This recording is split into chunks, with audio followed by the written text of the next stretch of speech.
গাড়িতে চলে।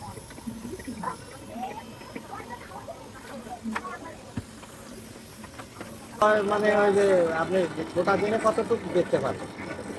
ধরেন 70টা, 60টা, 80টা, 70টা বা 80 পিস এরকম। 80। তাতে কয় কেজি হয় মানে এরকম ইয়েতে? ওই 70 কেজি, 80 কেজি। প্রতি গ্লাস 10 টাকা গ্লাস। তাহলে একটা পিছনে কয় গ্লাস হয়? একটা পিছনে 4 গ্লাস হয়। তারপরে 1 কেজি। 4 পোয়াতে 1 কেজি, হ্যাঁ ঠিক আছে। তো তাহলে আপনার তো দিনপর ভালোই যায়, লাভ টাভ বাড়ে না। মধ্যে আল্লাহ দান করা মানুষ যে ব্যবসা করবেন না বলতেছেন যে অবস্থা কি?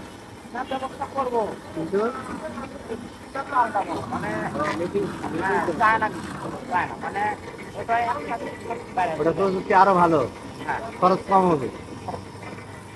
আর এতে মানে ওদের যে এটা দামের ইনপুটের দামের বেশি, কিন্তু বেসিক্যালি সুবিধা আছে। মানে মানে অনেক মানুষ আছে এদের গিলেই ধর পছন্দ করে না। হ্যাঁ হ্যাঁ সমস্যা। আর ওটা হলো মানে সবসময় অন টাইম, অন টাইম।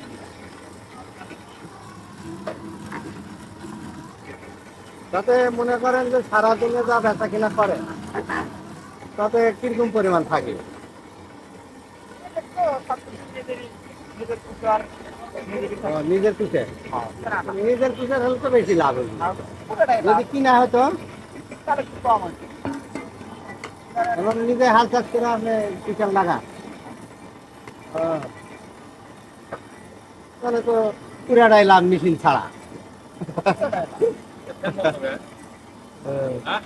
জি। তাই বুঝতো না?